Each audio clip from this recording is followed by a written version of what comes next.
సదాశివసమారంభాం వ్యాసశంకరమధ్యమాం అస్మదాచార్యపర్యంతాం వందే గురుపరంపరాం.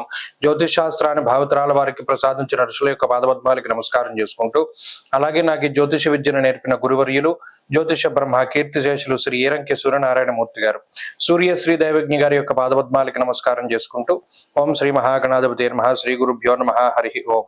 వీక్షకులందరికీ నమస్కారం. మీనరాశి వారికి వారం సానుకూలమైనటువంటి ఫలితాలు గోచరిస్తూ ఉన్నాయి.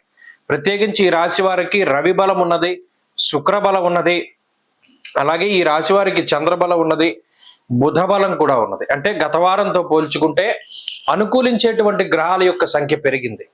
చూడండి, ఎప్పుడు సమయం ఒకేలా ఉండదు. ఒకానొక సందర్భంలో కేవలం చంద్రుడే యోగిస్తూ ఉండేవారు. షష్టగ్రహ కూటం ఉన్నది, చాలా ఇబ్బంది పడినటువంటి సందర్భం. ఇప్పుడు రవి కొంత ధైర్యానికి ఆయన కారణం, ముఖ్యంగా సంతోషానికి, ప్రతినిత్యము కూడా మనం సంతోషంగా ఉండడానికి. అలాగే చతుర్థమందు బుధుడు లౌకిక తత్వానికి, లౌక్యానికి, ఉద్యోగ పరంగా, వ్యాపార పరంగా, చదువు పరంగా కొంత అందుకోవడానికి, ఏదైనా ఇబ్బందులు ఉంటే వాటిని దాటగలగడానికి. అలాగే రెండవ స్థానమందు శుక్రుడు ఆర్థిక పరమైనటువంటి ఎదుగుదలకి, ఖర్చులు తగ్గడానికి. ఒకవేళ ఖర్చులు తగ్గకపోయినా వచ్చేటువంటి సంపాదన మనకి సరిపోవడానికి, కటాకటిగా వచ్చే ఖర్చులకు, చేసే ఖర్చులకు వచ్చే ఆదాయానికి చక్కగా సమానమైనటువంటి పొంతన ఉండడానికి. మధ్య మధ్యలో మానసికమైనటువంటి సంతోషానికి కూడా చంద్రుడు కారణం. ఇలా ఒక్కొక్క గ్రహము మీకుండేటువంటి ఒక్కొక్క బాధను తీసివేస్తూ ఉన్నారు. ఏ గ్రహాల వల్లనైతే గతంలో మీరు బాధలు అనుభవించారో మరలా అవే గ్రహాలు యోగిస్తూ ఉండడం వల్ల ఆయా బాధల నుండి బయటపడతారు.